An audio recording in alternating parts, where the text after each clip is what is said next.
While many people think of the dandelion as a pesky weed, it is chock full of vitamins A, B, C, and D, as well as minerals such as iron, potassium, and zinc. Native Americans used to boil dandelion in water to treat kidney disease, swelling, skin problems, heartburn, and upset stomach. In traditional Chinese medicine, dandelion is used to treat stomach problems and appendicitis. Besides the health benefits, dandelion flower tea is fun to make. First, you need to go to your yard and pick some dandelion flowers. Dandelion flowers bloom in late winter and early spring.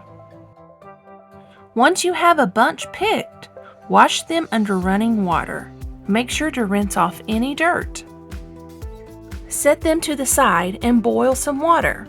While the water is beginning to boil, fill your container half full.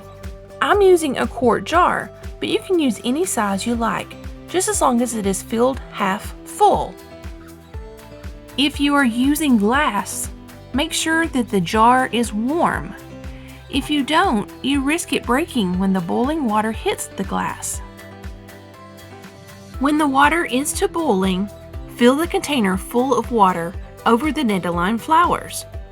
Make sure to put a lid on your container. This allows all the beneficial nutrients to stay inside.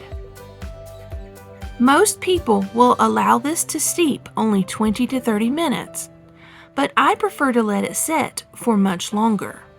For this batch, I let it sit for several hours. I strain the flowers and warm the dandelion water once again to melt the sweetener.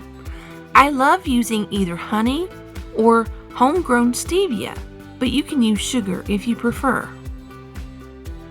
The amount of sweetener is based on your personal preference. I prefer 1/4 of a cup sweetener to 1 quart. Some say dandelion tea is a bit of an earthy taste, and I do agree.